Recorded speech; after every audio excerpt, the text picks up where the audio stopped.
मृत्युञ्जयाय रुद्राय नीलकण्ठाय शम्भवे अमृतेशाय शर्वाय महादेवाय ते नमः।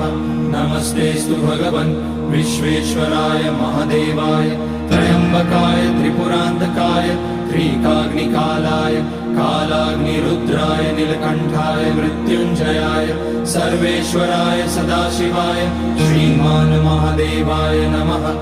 ॐ नमः शम्भवाय च मयोभवाय च नमः शङ्कराय च मयस्कराय च नमः शिवाय च शिवतराय च।